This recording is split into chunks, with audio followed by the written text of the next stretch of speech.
حضرت اسماعیل علیہ السلام کو اللہ رب العزت نے انتہائی صبر، تحمل، بردباری، ذہانت سے نوازا تھا۔ حضرت اسماعیل علیہ السلام پر بھی اللہ رب العزت نے بہت ساری آزمائشیں بھیجی، اور کمال درجہ یہ تھا کہ حضرت اسماعیل علیہ السلام اللہ کی بھیجی ہوئی آزمائشوں میں پورے اترے اور اللہ کے ہاں بہت سارا عزت اور مقام پایا۔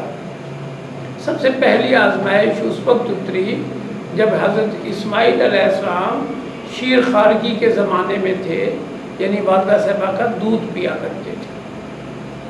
حضرت ابراہیم علیہ السلام کو حکم ہوا کہ ان کو بیابان میں چھوڑ کے آئیں، دور دراز علاقے تک آبادی نہیں تھی، اور وہ مکہ مکرمہ جہاں آج خانہ کعبہ موجود ہے وہاں پہ وہ چھوڑ کے آئے، اور چلے کہاں سے؟ غالباً فلسطین سے چلے، تقریباً 600 کلومیٹر دور کم و بیش، اور وہاں پہ اونٹنی پہ سفر کرتے ہوئے جب اپنی مسز کو چھوڑا، حضرت حاجرہ کو، ان کا بچہ چھوٹا سا تھا، تو انہوں نے پوچھا کہ کس کے حکم پہ؟ اشارہ کیا کہ اللہ رب العزت کے حکم پہ۔ تو ان کی والدہ صاحبہ نے کہا، حضرت اسماعیل علیہ السلام کی والدہ صاحبہ، کہ اگر اللہ کے حکم پہ چھوڑ کے جا رہے ہو تو ہم پھر خوش ہیں، اللہ تعالیٰ ہماری مدد فرمائے گا۔ اور ایسا ہی ہوا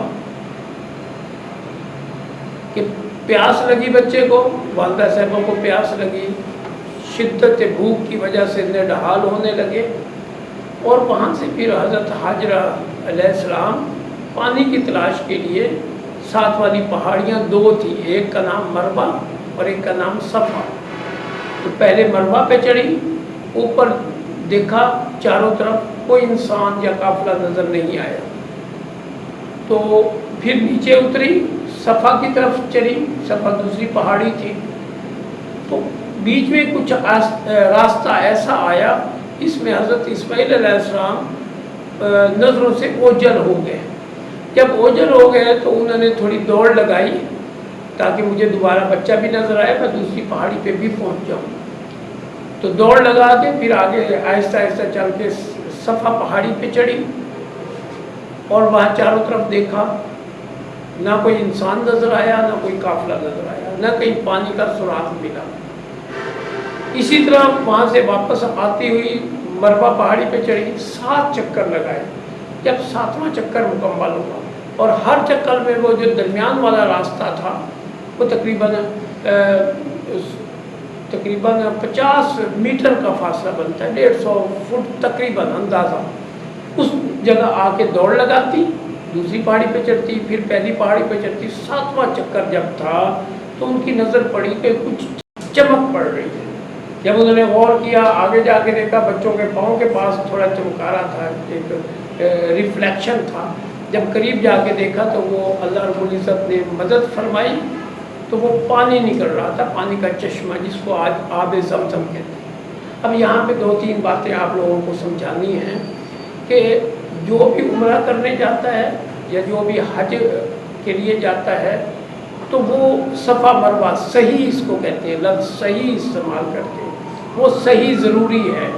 اور جب صحیح کرتے ہیں، صفا اور مروہ پہاڑیوں کے درمیان 7 چکر مکمل کرتے ہیں، بالکل وہی عمل کرتے ہیں جو حضرت حاجرہ علیہ السلام نے کیا، اور جہاں پہ وہ انہوں نے دوڑ لگائی تھی، آج بھی لوگ دوڑ لگا رہے ہیں۔ مرد جتنا تیز دوڑ لگا سکیں وہ تیز دوڑ لگاتے ہیں، بیماری ہے، کوئی بڑھاپا ہے، موٹاپا ہے، اس میں اگر دوڑ نہیں لگا سکتے تو وہ تیز جتنا میکسیمم ہو سکتا ہے وہ تیز دوڑ لگاتے ہیں۔ عورتیں بھی اسی طرح کرتی ہیں، یعنی تیز قدم اٹھاتے ہوئے چلتی ہیں۔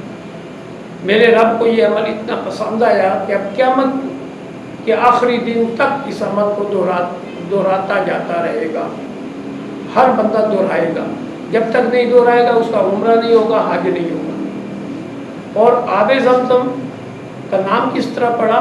جب حضرت حاجرہ علیہ السلام واپس آئیں، دیکھا کہ ایک چشمہ نکلا ہے، پانی نکل رہا ہے، پانی ابل رہا ہے، جیسے اندر سے نکل رہا ہے، تو انہوں نے ریت لگانی شروع کی چاروں طرف، اور پھر فرمایا زم زم، زم زم کا مطلب ہے رک جا رک جا، اس کا مطلب تھا کہ پھیل نہ جائیں، کہیں پانی پھیلتے پھیلتے پوری آبادی کو بھر نہ دے پانی، تو فرمایا رک جا رک جا۔ وہ ایک حد تک پانی رک گیا، اور وہاں سے پھر والدہ صاحبہ نے بھی پانی پیا، حضرت اسماعیل علیہ السلام کو بھی پانی پلایا گیا، اور ایسا خوبصورت چشمہ نکلا کہ ہزاروں سال گزرنے کے بعد آج بھی اسی طرح سے